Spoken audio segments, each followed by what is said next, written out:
Kutipan dari surat Rasul Santo Paulus kepada jemaat di Roma pasal 15 ayat 1 sampai dengan 6. Roma 15 ayat 1 sampai dengan 6. Kita yang kuat wajib menanggung kelemahan orang yang tidak kuat,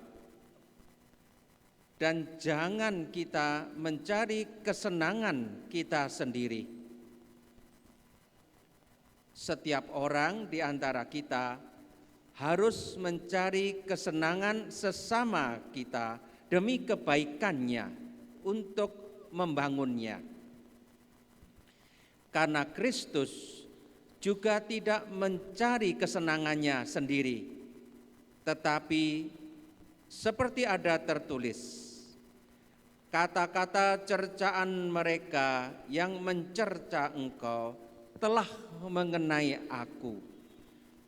Sebab segala sesuatu yang ditulis dahulu telah ditulis untuk menjadi pelajaran bagi kita, supaya kita teguh berpegang pada pengharapan oleh ketekunan dan penghiburan dari kitab suci.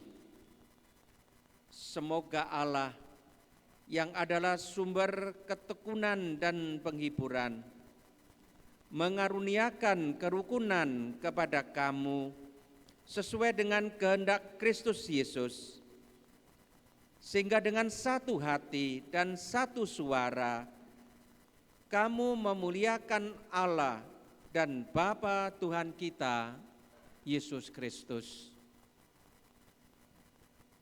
Demikianlah sabda Tuhan. Saudara-saudari yang seiman dalam Kristus, selamat malam. Ya, pertama-tama selamat berjumpa kembali dalam persekutuan doa Hope. Memang ini untuk kesekian kali saya datang, mungkin keempat kali ketika masih di Guntur, berapa kali di ruang bawah, satu kali, dan sekarang di sini. Dan seperti biasa, saya tidak mengikuti dari awal sampai akhir, bukan karena saya tidak mau, tapi ini sungguh kompromi dengan waktu yang sangat terbatas. Saya masih mau menyempatkan. Para saudara yang terkasih, tema yang diminta dari pengurus PD Hope adalah masalah saya, masalah egoisme dan egosentrisme. Manusia memang diciptakan Allah dengan kesadaran bahwa dia adalah saya, bahwa dia adalah seorang pribadi, bahwa dia ini berbeda dari orang lain.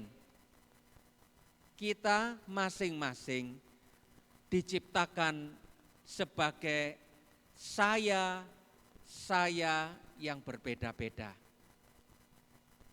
Itulah yang membedakan kita dari binatang yang tidak punya kesadaran diri. Kesadaran diri inilah anugerah luar biasa dari Allah, karena kita boleh mengambil bagian dalam kepribadian Allah.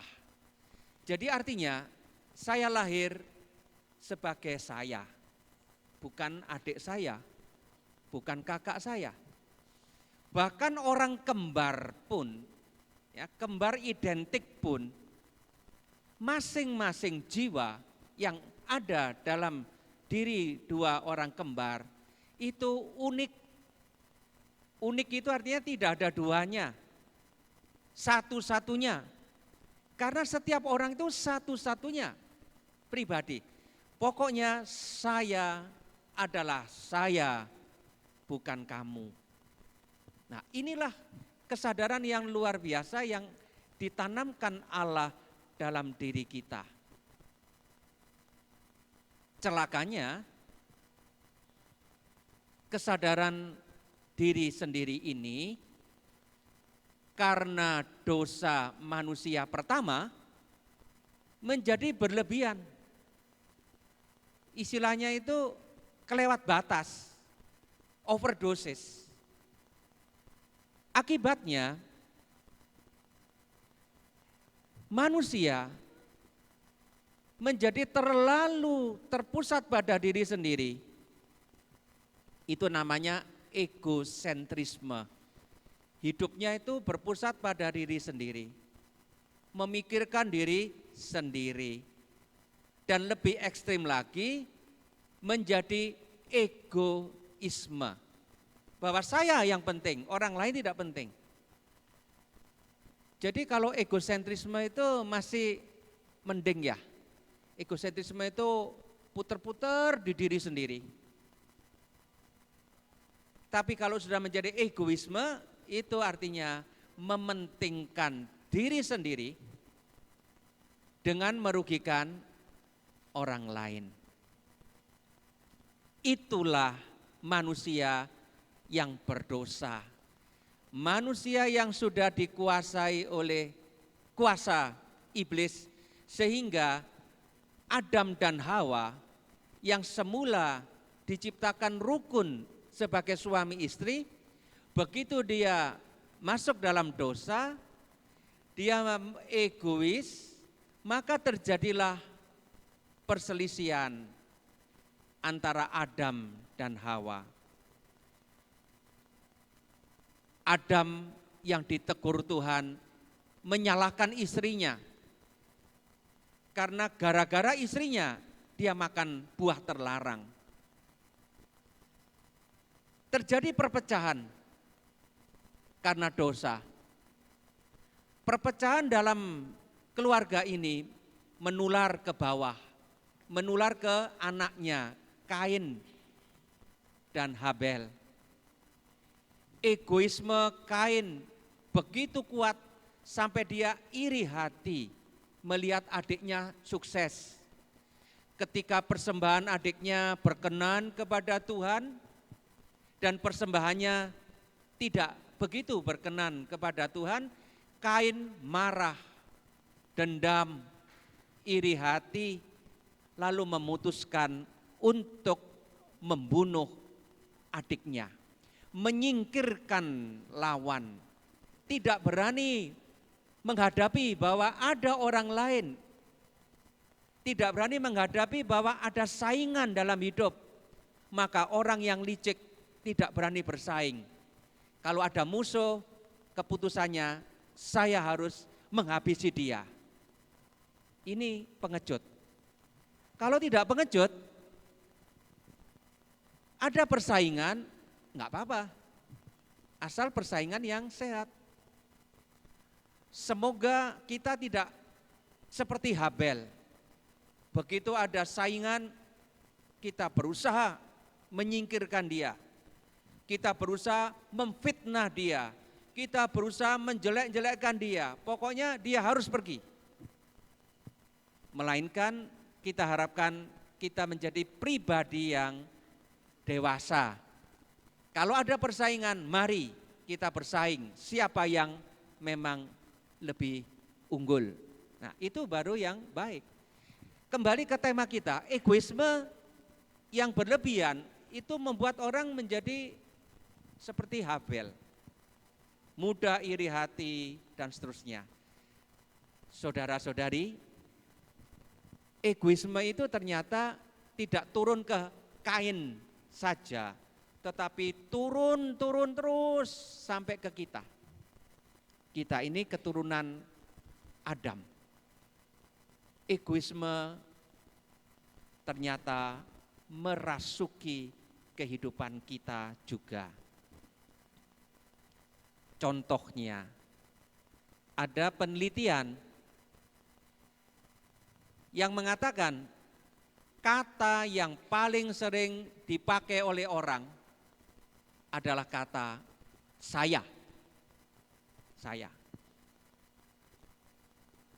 Tanda bahwa manusia itu egois dan egosentris, berpusat pada diri sendiri. Saya.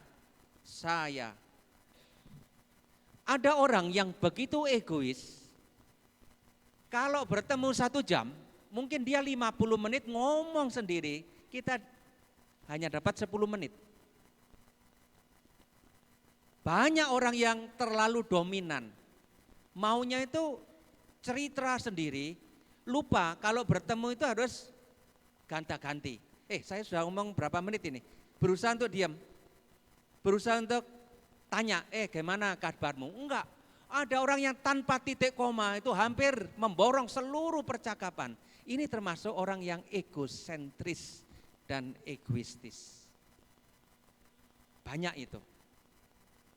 Dan terus saya lebih-lebih kalau dia kena penyakit lain yang sebenarnya sama, ini penyakit orang egois. Ini megalomania, orang yang merasa diri besar. Dalam ceritanya itu selalu membesarkan diri. Oh, ini gedung ini saya yang bangun. Oh, ini saya yang mulai. Oh, ini besar. Oh, itu karena saya yang.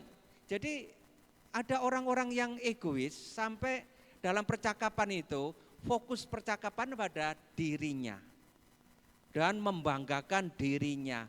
Tidak membicarakan orang lain tapi membicarakan dirinya. Membicarakan apanya? Jasa-jasanya. Dan berusaha untuk bikin monumen. Ini termasuk para pastor. Monumen. Kalau saya jadi pastor paroki, sebelum pergi mesti bikin yang besar. Wah, bangun gedung. Sebab apa? Ingin dikenang. Ini siapa yang bangun? Oh, Romo ini. Jadi egois itu macam-macam bentuknya. Saudara-saudari yang terkasih, penyakit inilah yang ingin diberantas oleh Yesus. Yesus datang untuk menunjukkan kepada manusia bahwa manusia hanya bisa bahagia kalau dia meninggalkan egoismenya. Mengapa manusia bahagia kalau tidak egois? Karena manusia diciptakan Tuhan sebagai makhluk sosial. Ketika Adam diciptakan Allah seorang diri, ketika dia menikmati keindahan Taman Firdaus atau kita sebut Taman Eden, ketika dia diberi macam-macam binatang menjadi teman hidupnya, segala yang enak dari pohon-pohonan ada, binatang ada, tetapi dikatakan bahwa Adam, kata Tuhan loh ya, keadaan Adam tidak baik. Tuhan sendiri menilai tidak baik manusia seorang diri. Tadi saya mengatakan bahwa manusia diberi anugerah istimewa menjadi pribadi unik yang penting. Tidak, itu tidak mutlak. Ternyata saya diciptakan Tuhan untuk berdampingan dengan saya lainnya. Ternyata Tuhan menganggap kalau saya sendirian tidak baik. Maka Tuhan mengambil keputusan untuk menciptakan penolong yang sederajat. Penolong yang sederajat. Itu kata yang dipakai dalam kitab suci. Ketika Adam mendapat binatang, dia tidak bergembira. Ada teman. banyak yang suka binatang. Saya kira di sini banyak yang suka binatang. Anjing, suka burung, binatang lain. Celakanya, saya sedih kalau lihat di tempat-tempat tertentu ada orang yang lebih banyak bicara dengan anjingnya dan kucingnya daripada bicara dengan istrinya atau dengan anaknya. Ya satu rumah, tapi kalau dengan anjingnya, sayang, sudah makan kamu. Ada, saya lihat itu berapa. Dengan kucingnya, aduh kamu belum makan, sini kasih makan. Tapi dengan temannya, enggak banyak omong. Dalam kitab Kejadian, ketika Adam mendapat binatang-binatang sebagai teman, tidak dikatakan reaksi Adam bahwa dia senang. Tidak dikatakan bahwa Adam berbahagia. Tetapi dikatakan, tetapi Adam tidak menemukan teman yang sepadan. Jadi keadaannya masih apa? Masih tidak baik. Maka Tuhan menciptakan dari tulang rusuknya seorang perempuan. Mengapa dari tulang rusuk? Banyak teori, tetapi yang jelas perempuan diciptakan sebagai bagian dari hidup laki-laki. Makanya diambil dari tulang rusuk. Mengapa tidak dari tanah? Supaya menjadi jelas bahwa Adam membutuhkan teman sepadan, bagian dari dirinya sendiri, dari tulang rusuknya. Tulang rusuk itu katanya dekat dengan hati atau jantung. Sehingga perempuan yang diciptakan Tuhan ini dekat dengan hati atau jantung Adam. Ketika perempuan ini dibentuk dan dibawa kepada Adam, baru pada saat itu Adam memberikan reaksi sukacita. Dia berteriak kegirangan, inilah dia, daging dari dagingku, tulang dari tulangku, inilah yang saya tunggu selama ini, inilah kepenuhan hidup saya. Jadi di dalam diri seorang perempuan, Adam menemukan kebahagiaannya. Manusia diciptakan untuk menjadi bahagia kalau ada aku yang lain. Saudara-saudari yang terkasih, untuk bisa bahagia, kita membutuhkan sesama. Di dalam hubungan dengan sesama, kita akan menemukan kebahagiaan. Ada orang kalau sendirian tidak bisa makan. Ada. Ya, tapi ada juga loh ya, sendirian tambah senang, semua dihabiskan gitu, bisa. Nah, itu lain lagi. Itu egois ya, ini makhluk egois. Tapi yang normal itu, ada yang pergi itu mengatakan, kalau saya pergi sendiri-sendiri jalan-jalan nggak bisa menikmati. Pergi ke Eropa sendirian, lihat-lihat apa-apa sendiri gitu. Tidak begitu senang. Tetapi begitu pergi dengan entah itu suaminya atau dengan istrinya, pergi dengan anaknya, segala-galanya menjadi lebih menyenangkan. Karena apa?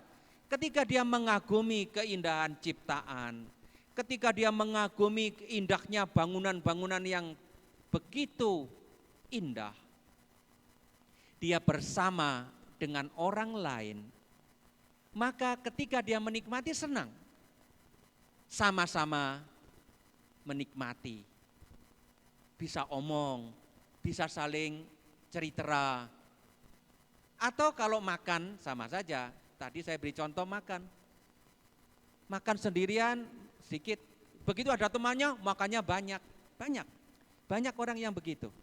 Nah, inilah tanda bahwa Allah memang menanamkan dalam hati manusia untuk bersama dengan aku lain. dalam menjalin hubungan antara aku dan engkau, dalam mengasihi aku, engkau, disitulah manusia menemukan kebahagiaannya. Karena itu, hukum yang terbesar yang diberikan oleh Yesus dalam Injil Matius pasal 24, ketika orang bertanya hukum manakah yang terbesar, Yesus mengatakan hukum yang terbesar adalah kasihilah Tuhan Allahmu dengan segenap hatimu dan dengan segenap jiwamu dan dengan segenap akal budimu. Itulah hukum yang terutama dan yang pertama.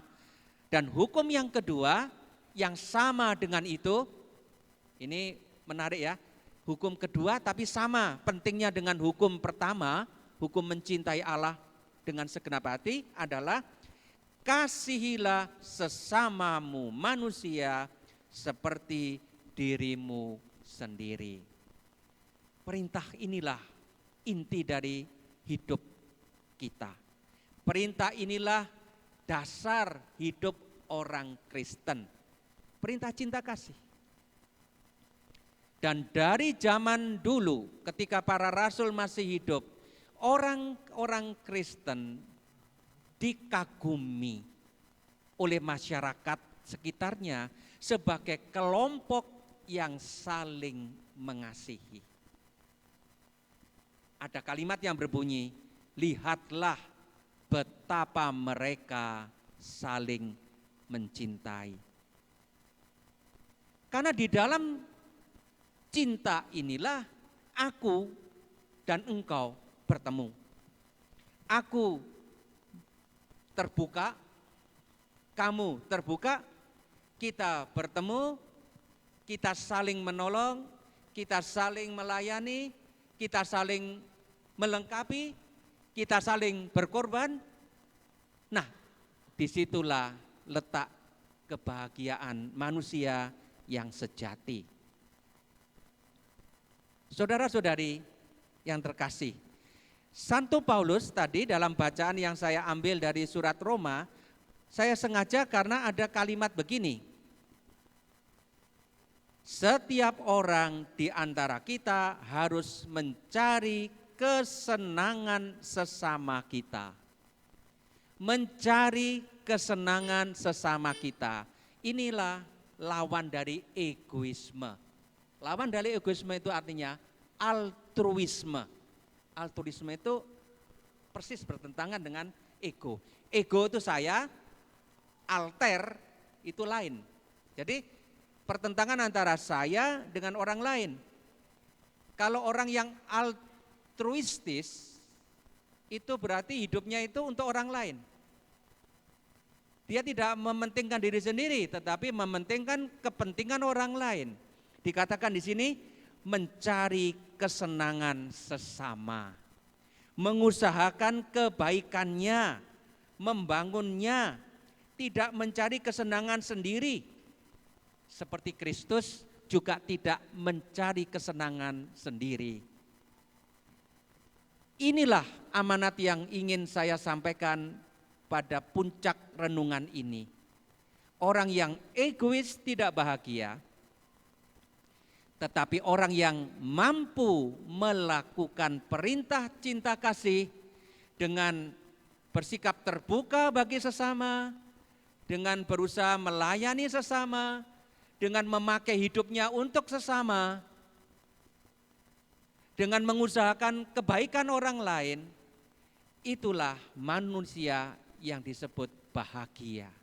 Karena kembali ke hakikatnya, karena diciptakan Tuhan sebagai makhluk yang sosial.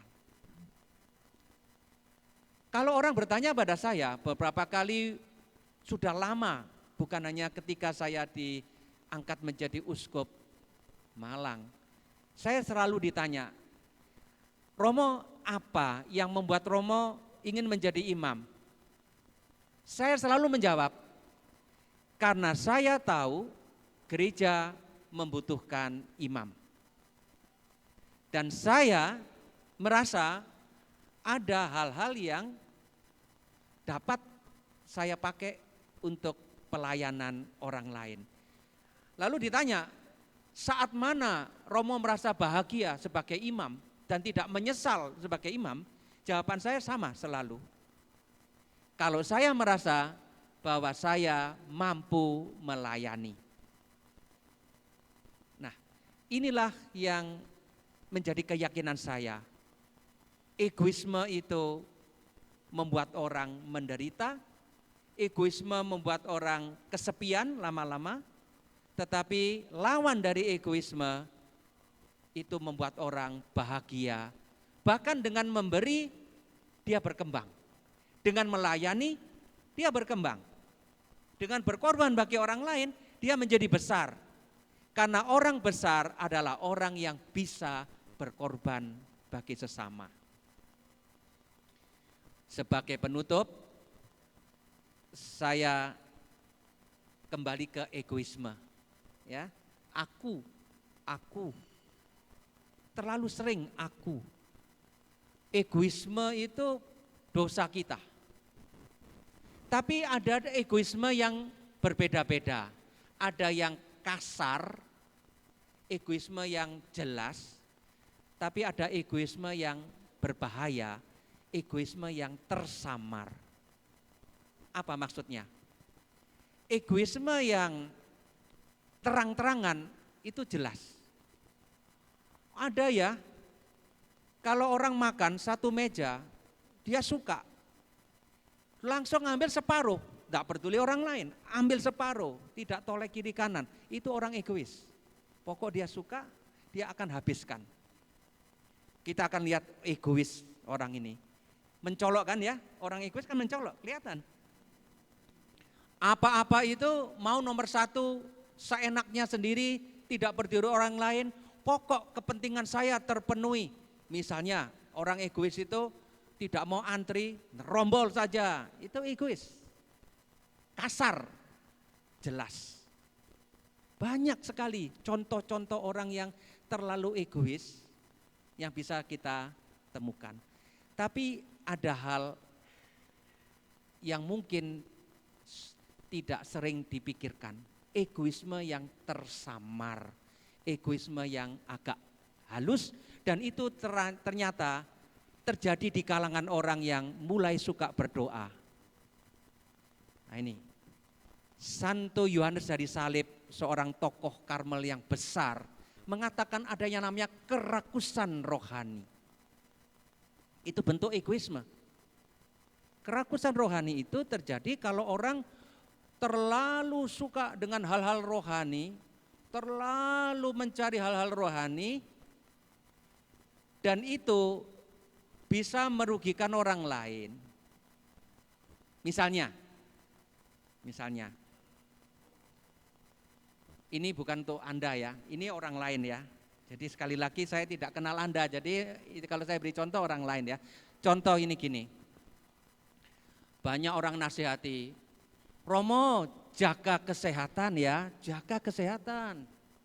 Jangan capek-capek Romo, tapi dia 2 jam enggak pulang-pulang. Tapi setelah itu ngomong, Romo jangan ya, harus pandai menolak orang loh ya. Jangan sembarangan.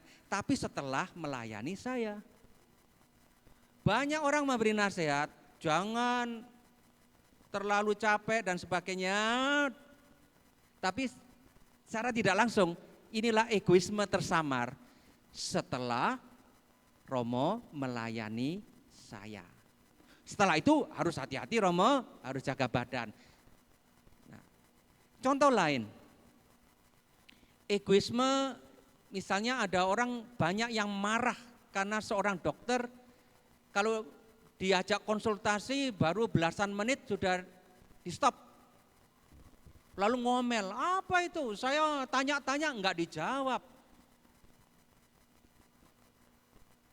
Padahal dokter itu pulangnya jam 1 malam sampai setengah 2 malam. Nah kalau setiap pasien merasa punya hak ngomong setengah jam lebih, kapan tidurnya dia? Nah, inilah yang namanya egoisme tersamar.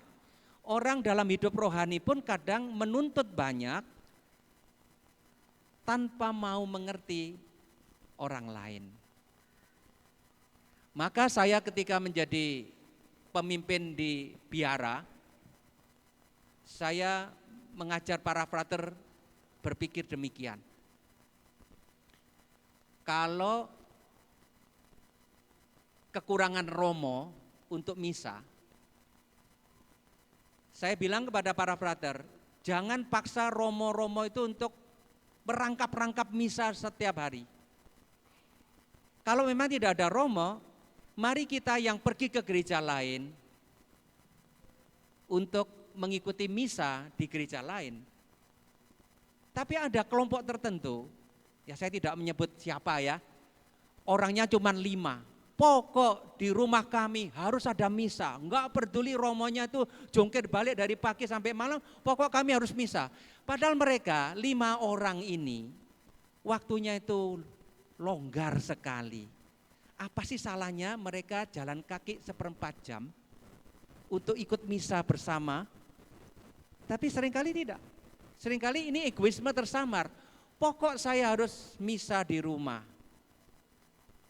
Nah, inilah saudara-saudari egoisme di bidang rohani yang berbahaya. Semoga kita tidak sampai masuk ke situ.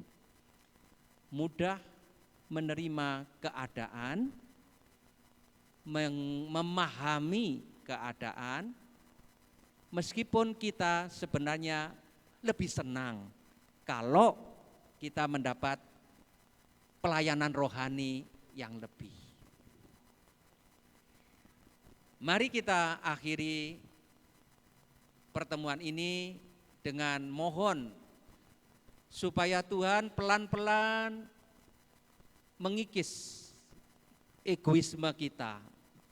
Semoga Tuhan meyakinkan kita bahwa kita akan lebih berbahagia dalam memberi daripada dalam menerima. Itu kata-kata dalam kitab suci sendiri. Lebih berbahagia memberi daripada menerima. Lebih baik altruisme daripada egoisme. Amin.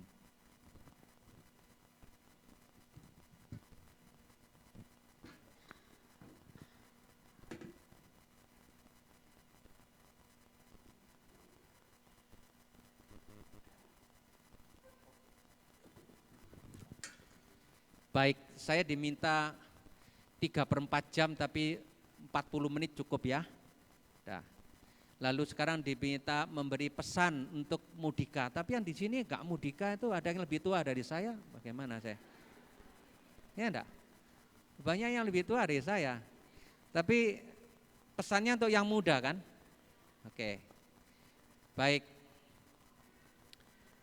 Pertama-tama saya bersyukur bahwa ada persekutuan doa HUB yang memberi HUB betul-betul, memberi harapan. Karena apa? Karena persekutuan doa ini lebih untuk kaum muda. Ya, benar ya? Oleh karena itu, saya berharap bahwa persekutuan doa semacam ini tetap berkembang. Saya berharap kaum muda di Keuskupan Malang semakin bersemangat, semakin bermutu. Bermutu itu dalam arti meningkatkan kemampuan dan pengetahuan, entah itu dengan banyak baca, entah itu dengan mengadakan seminar, entah mengikuti pendalaman iman di tempat lain, dan tidak hanya di sini, lalu merasa sudah dapat segala-galanya. Tidak, pendalaman itu bisa ditemukan di tempat-tempat lain. Maka saya harap kaum muda di Keuskupan Malang semakin maju. Dan saya akan mendorong para imam untuk memperhatikan kaum muda. Tapi lebih dari kaum muda, saya lebih menyayangi anak kecil, jangan salah ya. Anak kecil itu bibit, lebih gampang dibentuk daripada yang sudah tua begini ya. Maka saya bilang kepada orang-orang, anak kecil ini penting sekali supaya anak-anak kecil Katolik mendapat pelayanan yang lebih. Jangan yang tua-tua saja yang sudah salah bentuk mungkin ya. Maaf, bukan, bergurau saja ya. Artinya kaum muda perlu berkembang terus dan saya akan mendorong para imam untuk memberikan pelayanan, tetapi juga untuk anak kecil. Karena merekalah nanti masa depan gereja, membentuk anak kecil dari awal. Saya berharap persekutuan doa menjadi garam dan terang bagi yang lain. Enggak tahu, saya tidak ingat lagi apanya itu, semboyan-semboyan yang dipasang-pasang lah. Pokoknya harapan saya, jadilah garam dan terang bagi sesamamu. Kalau bisa tarik temanmu, kalau bisa ajar temanmu untuk rajin ke gereja. Kalau mereka ngomel, khotbahnya Romo membosankan, bilang datang bukan untuk Romonya, tapi untuk mendengarkan firman dan ekaristi. Tolong teman-teman yang jarang ke gereja diajak, disadarkan bahwa menghadiri ekaristi lebih daripada sekedar mendengarkan khotbah Romo.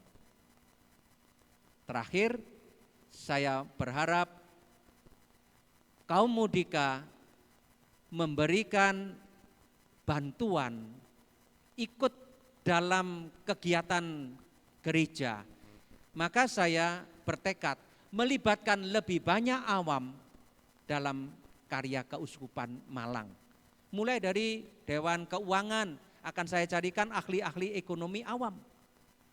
Pendek kata, awam itu banyak yang hebat tapi belum dipakai. Anak muda banyak yang hebat, potensial sekali, mungkin belum dipakai. Itulah yang ingin saya lakukan dalam pelayanan saya sebagai gembala baru. Bagi yang lain, bagi kaum yang sudah dewasa dan tua, semoga Anda dapat menjadi pendamping bagi kaum muda. Sekarang kita tutup dengan berkat. Berkat dan doa untuk semua, termasuk yang mungkin minta didoakan karena menderita sakit atau apa. Inilah berkat dan doa penutup. Ya Bapa yang Maha Pengasih dan Penyayang, puji dan syukur kami haturkan kepadamu karena Engkau begitu baik. Engkau menciptakan kami sebagai pribadi yang unik. Itulah anugerah indah yang kami terima. Tetapi kami sadar bahwa kami juga diciptakan untuk saling melayani, saling mencintai. Curahkanlah kepada kami rahmat-Mu. Semoga kami pelan-pelan berkembang dalam cinta kasih kepadamu dan kepada sesama. Buatlah kami pelan-pelan mengikis habis segala bentuk egoisme kami yang kasar maupun yang tersembunyi. Buatlah kami menjadi pribadi bagi orang lain, insan bagi sesama. Buatlah kami mampu melayani, mengorbankan diri, melupakan diri, menomorduakan kepentingan sendiri untuk melayani Engkau, ya Tuhan. Curahkanlah kepada kami rahmat yang kami perlukan, agar kami berkembang dalam hidup kami. Sekarang kami mohon, sembuhkanlah luka-luka hati kami, egoisme kami yang sering tersembunyi. Semoga Engkau mengampuni dosa-dosa kami, memberi kami kesehatan badan, Maka ya Tuhan, sembuhkanlah mereka yang mungkin saat ini sedang menderita suatu penyakit. Engkau tabib yang maha agung, Engkau dapat menyembuhkan mereka yang dengan rendah hati mohon kesembuhan. Berkati mereka Tuhan, semoga para dokter Kau pakai untuk dapat menyembuhkan mereka. Kami mohon doa pertolongan-Mu bagi mereka yang sedang mengalami masalah, terutama masalah keluarga, masalah ekonomi, masalah pribadi. Semoga Engkau berkenan hadir dalam hati mereka, menjadi penolong bagi mereka, membebaskan mereka dari segala persoalan yang selama ini membebani mereka. Tuhan, curahkanlah Roh Kudus-Mu untuk menguduskan mereka, untuk membuat mereka semakin mampu menjadi saksi-saksi cinta kasih-Mu. Kami serahkan anak-anak-Mu ini ke dalam pelindungan-Mu. Berkati mereka satu persatu, lindungi mereka, lindungi keluarga mereka, pekerjaan dan masa depan mereka. Ke dalam perlindungan Bunda Maria, kami juga menyerahkan anak-anak-Mu ini. Tuhan, kami tidak tahu apa yang harus kami mohon. Engkau lebih tahu apa yang kami perlukan, maka datang dan sembuhkan kami semua. Tuhan sertamu. Semoga saudara sekalian, keluarga dan pekerjaan diberkati oleh Allah yang Maha Kuasa, Bapa dan Putera dan Roh Kudus. Terima kasih.